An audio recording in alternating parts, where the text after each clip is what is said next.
Hi, everyone. So I'm going to give you a quick walkthrough of essentially the origins of the Cold War. And you do have this note sheet in Google Classroom. So if you prefer to take your own notes, you can. Hopefully, it's not too loud. And just give us a screenshot so we can kind of see what you're doing, or you can use the document we shared with you.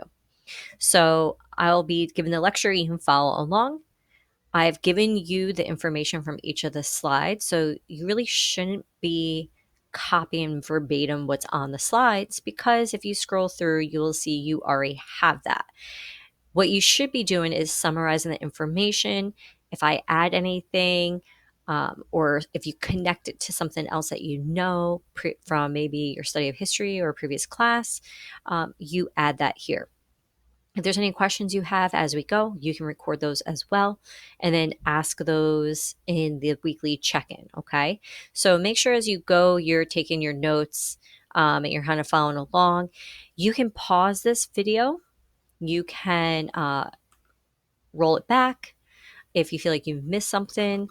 If you feel like it's too slow, again, pause it, look over the slide and add to your notes and then go from there. So, the Cold War is going to begin at the end of World War II.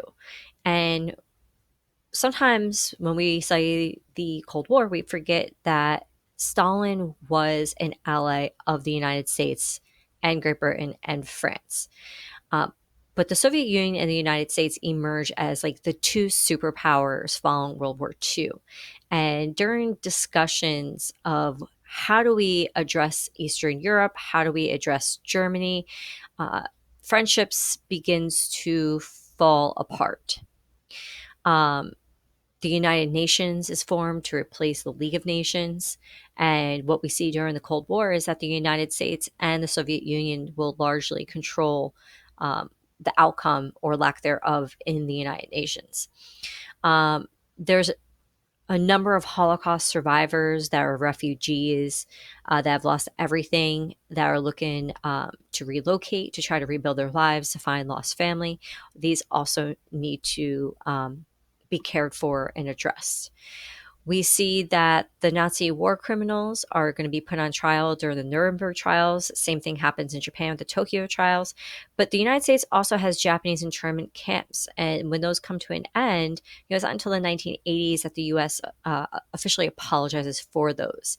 Following World War II, the United States will occupy Japan for about 7 years, where they will work to help them construct a new constitution, amongst other things.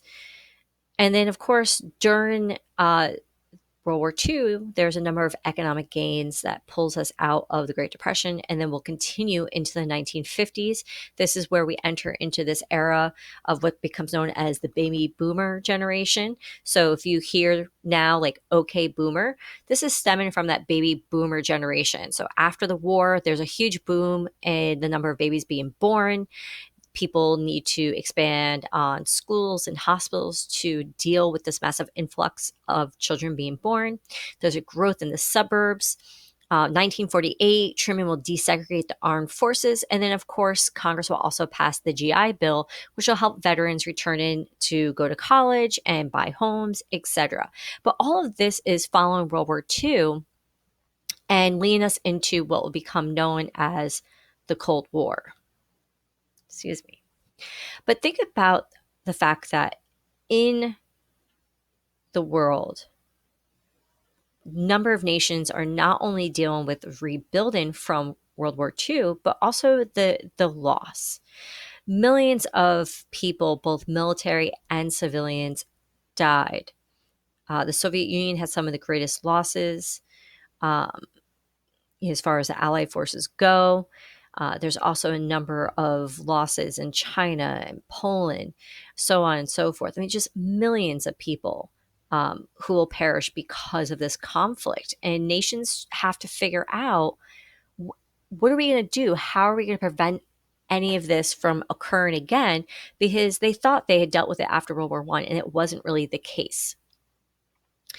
And this is where we start to see this movement um, towards a creation of alliances, one going with the Soviet Union and these communist ideologies and regimes, and the other leaning towards the United States with capitalism and democracy. And we see that this becomes like this conflict of ideologies and conflicts.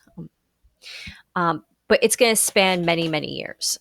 It starts in the mid 40s after World War II with Harry S. Truman, and will end with the 41st president, George H.W. Bush, in the early 1990s. So this goes from my grandparents through my parents through my early childhood. So you're really talking about this huge span of time. Okay. So think about in 1945, the United Nations is established. Shortly thereafter, Winston Churchill gives his Iron Curtain speech, which you should be familiar with by now, in which he declares that this Iron Curtain has descended upon Eastern Europe, referring to this imaginary line, but this clear political divide between Eastern Europe, Soviet Union, communism, and Western Europe, aligned with the United States and democratic. We will see that Truman will become elected president of the United States. The Berlin airlift will begin. The U.S. will join NATO. China becomes communist under Mao Zedong. Um, Ultimately, by 1950, you have a Korean War beginning as North Korea falls to communism, and the United States is trying to support South Korea in preventing the entire Korean Peninsula from falling to communism. And in this unit, you will be going deeper into what will be known as hotspots or proxy wars, where the United States is fighting conflict. And the Soviet Union is fighting conflict, but they never really directly fight each other. So we see there's like a series of events that kind of just keep building and building. And as we go through, you're going to have an increase in tension between the United States, the Soviet Union, and their allies. And this will lead to a second Red Scare in the United States. So the first Red Scare was after World War I. And that was when we talked about like Sacco and Vanzetti and the Palmer raids. And now we're going to enter into what will become known as McCarthyism in 1954, where Senator Joseph McCarthy basically claims that there's communists involved in the U.S. Army. They're involved in all aspects of U.S. culture and politics, and they're trying to undermine us. And this goes on for quite some time. Until finally, it comes to an end. And again, in this unit, you'll be diving deeper into McCarthyism to see how that plays out. The United States and the Soviet Union will not just have these proxy wars and conflicts or spying on each other, but will also enter into this era of competition, a space race to see who can get to space first, and then who gets on the moon first. Also, an arms race, who can build the most powerful stock of weapons, who can build up this nuclear arsenal to deter the other from attacking. And again, this is going to continue as we work through our unit to learn more about it. So a little bit more about the Iron Curtain that is mentioned by Churchill. As you can see on this map, on the western part is all blue, and that is what will become ultimately known as members of NATO, North Atlantic Treaty Organization, which will align with the United States. And then the red area, which is part of the Soviet Union, will ultimately become part of the Warsaw Pact.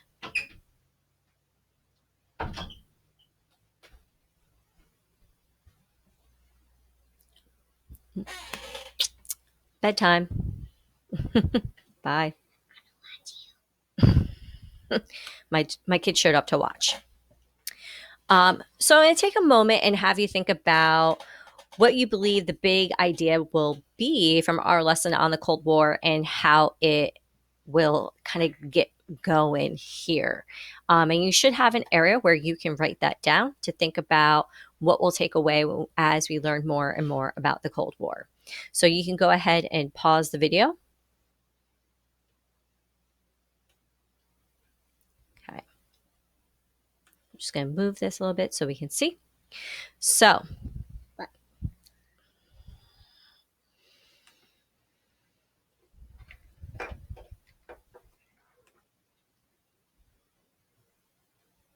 okay. So some of the key themes and concepts that we'll be exploring In this unit is why is the US and the Soviet Union changed from being allies in World War II to enemies during the Cold War. Looking at foreign policy, how does the US use economic aid to build its influence in Europe and Asia? And some constitutional principles, such as how did the fear of communism lead to the violations of some people's civil rights in the US? So keep in mind that this is America versus the Soviet Union. This is going to spread globally, but it really comes down to these differences in ideology. And so in America, is driven by this idea of democracy, a capitalist economic system, this idea that they have free elections and competing political parties, and this allows people to be participants in their government and to have these freedoms. Whereas in the Soviet Union, they had a sole political party, the Communist Party, led by Joseph Stalin at this time. It's a totalitarian regime with very little or absolutely no rights for the citizens. They control all property and economic activity. And so in the United States, they really kind of view this as the people in the Soviet Union don't have any freedom. And if someone doesn't stop the Soviet Union will expand their power and their ideas globally. And this will strip rights away from people in other areas. And also, if a nation is allied with the Soviet Union, they therefore could not be allied with America in their view. And thus, this would reduce America's power and influence in trade capabilities in the world. So some of the Cold War conflicts that you will be looking at in this unit will be proxy wars or hotspots, specifically looking at Korea, Vietnam, and Afghanistan. And that will be another lesson in which we'll dive deeper to kind of look at how these become Cold War conflicts. But some of the key players that we're going to be looking at when this Cold War begins would be President Truman in the United States. And at the end of World War II, what we see is that, people start to remember that Stalin had started out as an ally of Hitler. Originally, Stalin and Hitler had made this agreement. They had decided to work together to split Poland. And it's not until Hitler turned on Stalin that Stalin ultimately joined the Allies. However, Stalin also believes that the Allies had delayed attacking Germany in Europe, creating a two-front war, which essentially hurt the Soviets and led to the millions and millions of people that they lost during this war. And then, of course, they were also upset that the United States had developed an atomic bomb in secrecy and did not tell them. To be fair, this bomb, the atomic bomb that was created during the Manhattan Project, was so secretive that the vice president didn't even know about it. It is not until FDR dies and Truman becomes president that he finds out about this massive bomb. So after the war, what we see is that we have to figure out, what are we going to do with Germany? When I say we, we're talking about the Allies, right? How are we going to create a new government there? What kind of government are they going to have? Are they going to have to pay back reparations? We also see that the United States is interested in trade and raw materials from Eastern Europe. But at the same time, Stalin wants a buffer zone, and they're refusing to allow free elections in Poland. So if you think about the fact that the Soviet Union lost millions of people in this war, and they had been invaded by the Germans, and it was completely detrimental to their nation, one could understand why Stalin really wants this buffer zone. He wants an area of nations that are aligned with him, but also would create this zone where they would not be invaded again and lose as much as they did. So if we look at these maps, you could see that the Soviet Union creates this buffer zone right here in Eastern Europe. These will be the satellite states.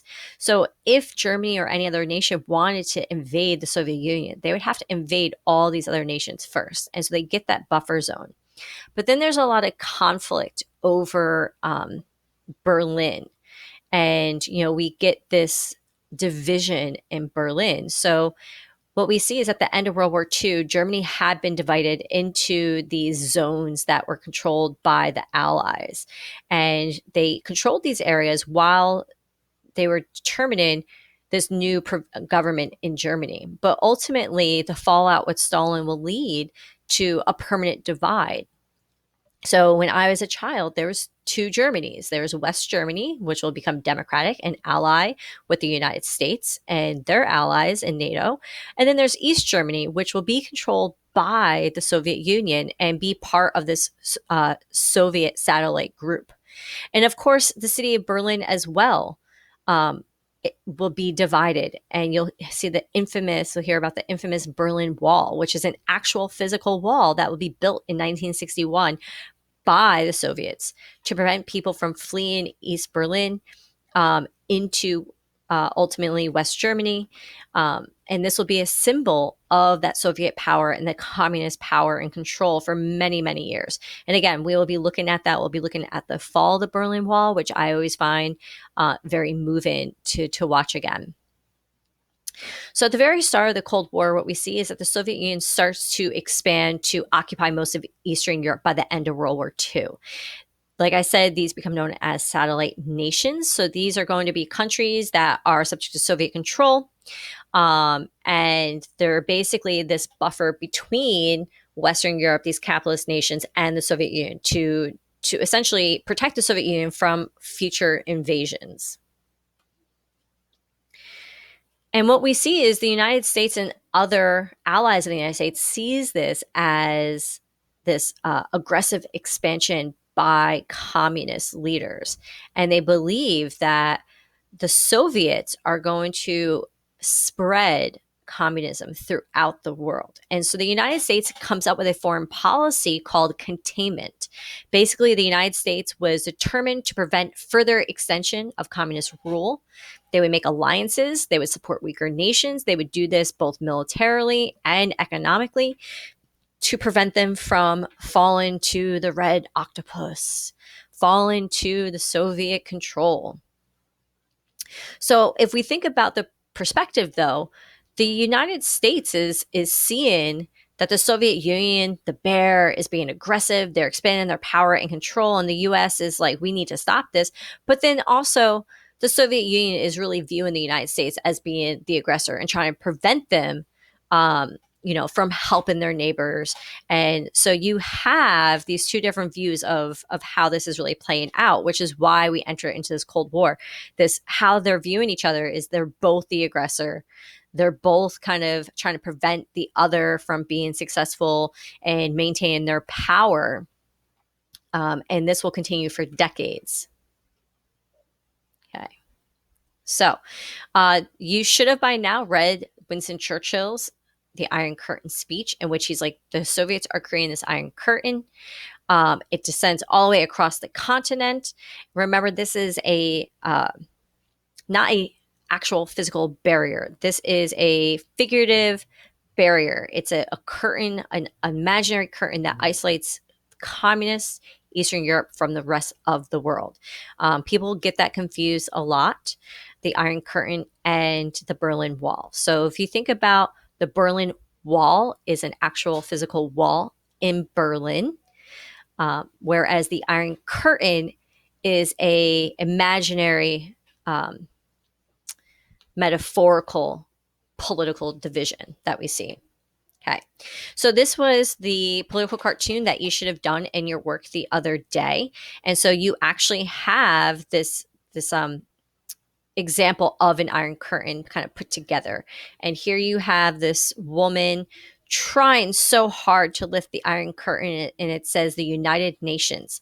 And off to the side, it says, so you have these people standing here with these hammers and chisels and oil, and it's France and the United States and Britain. And it's like, you try it, sister. So they're trying to get the United Nations to kind of open this Iron Curtain, to lift this Soviet bloc, to allow these Western nations to come in, but she's really struggling.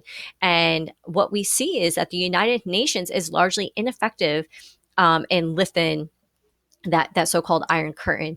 And what we see is it's a very tight political division.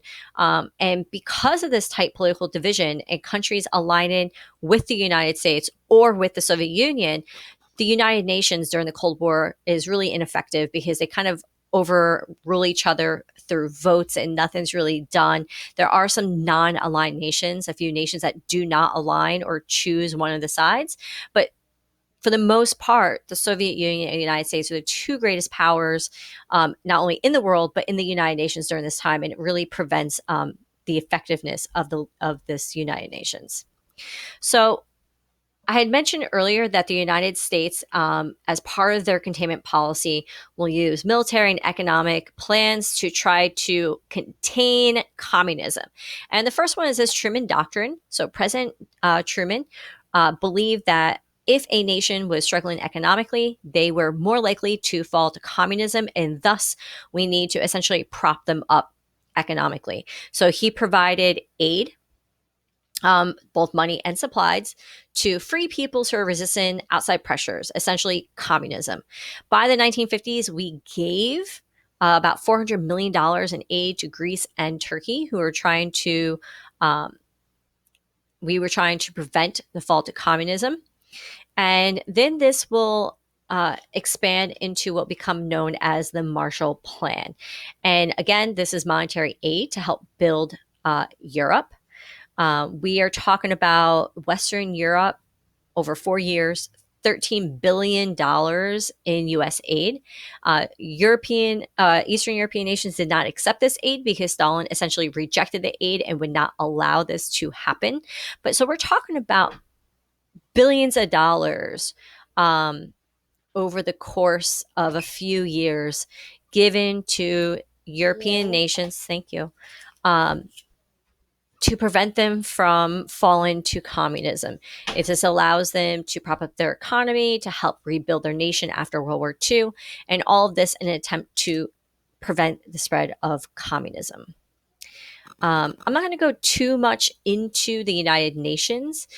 Just keep in mind that it is created at the end of World War II to replace the League of Nations. It's going to have various aspects that will allow it to be more effective in preventing aggression than we see with the League of Nations, but again, various degrees of success, which we'll be looking deeper into in another lesson. But we see that there is a struggle to maintain a balance of power throughout this Cold War. And as this balance of power is managed, there's a development of what becomes known as collective security, essentially the cooperation of several nations or countries, an alliance to basically strengthen the security of each. So similar to the alliance system that will lead to World War I, we see two powerful alliances emerge during the Cold War. I've mentioned both of these previously. So NATO is the North Atlantic Treaty Organization. It's the United States, Canada, Great Britain, and other Western European nations who align with them. And then, of course, the Warsaw Pact, which is the Soviet response to NATO. So 1949, most of the Western European nations are going to join the US and Canada. They're going to form this defensive alliance, hoping to strengthen each other to prevent the Soviet Union from having too much power and influence.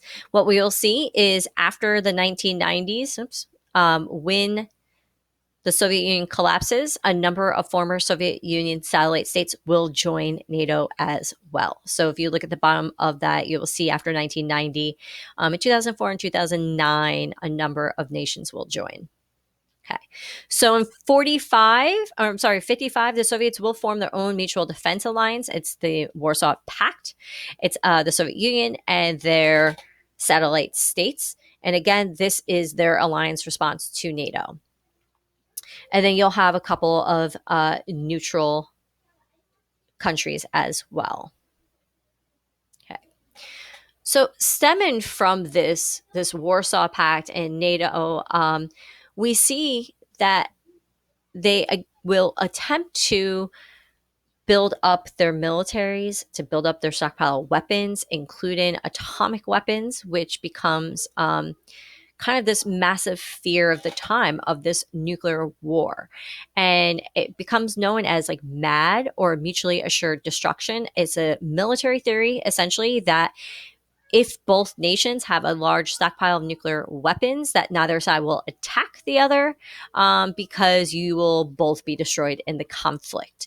And throughout the Cold War, there'll be a number of points where there's this deep fear that there could be a nuclear war. And one of those that we'll be looking at is the Cuban Missile Crisis, where many people argue it's the closest we've ever come to an actual nuclear war. So, just to kind of recap some of these big ideas that hopefully you saw here, Cold War lasts from 1946 to 1991. So, like I said, it's like my grandparents, my parents, and my early childhood. The US and the Soviet Union are going to compete for power, and they're going to influence the world in doing so. This will lead to military tensions and conflicts throughout the globe as the United States and the Soviet Union try to expand their power and influence and try to kind of beat each other as like the major superpower. So, we will be going deeper into a number of these issues and conflicts. We'll be talking about brinkmanship, basically bringing the country to the edge of an all-out war. So brinkmanship, you're willing to go to the edge of war. You're on the brink of war. And we see this like a couple of times, right? So Eisenhower in 53, both countries have an H-bomb by now. Both are threatening to use force. There's a big push for people to create bomb shelters.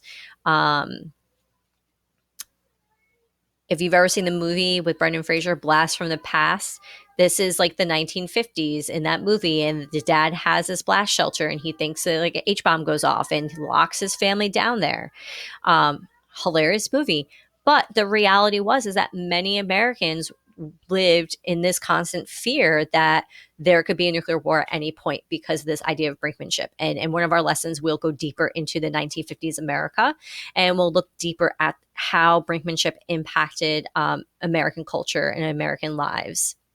We'll look at the duck and cover PSA, which I always enjoy.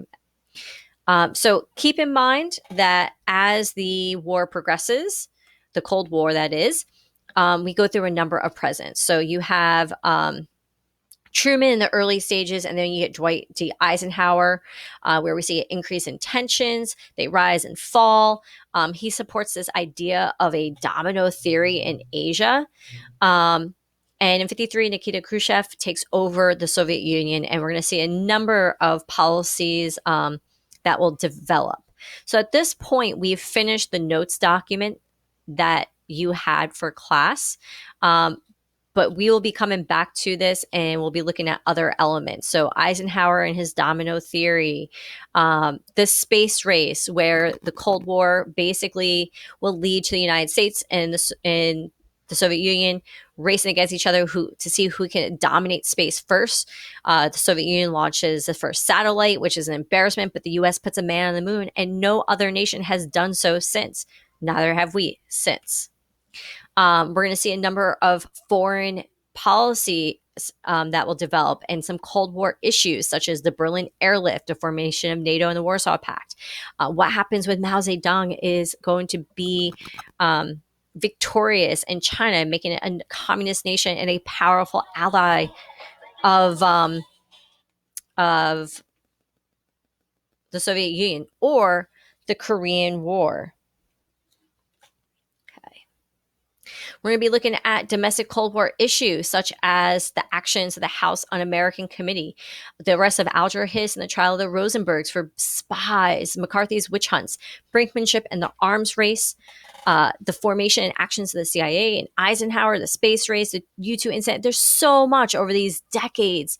So, we will be going deeper into a number of both foreign and domestic issues. We're going to go deeper into brinkmanship. We're going to go look at all these hot spots, but hopefully it kind of gives you a better idea of like where the Cold War kind of starts and what's going on here. If there's anything about the Cold War that you kind of have an idea about and you want to know more, you can go ahead and put it in the weekly check-in, and we can make sure that we address that either in the check-in or during the additional lessons we'll be doing on the Cold War. Okay. So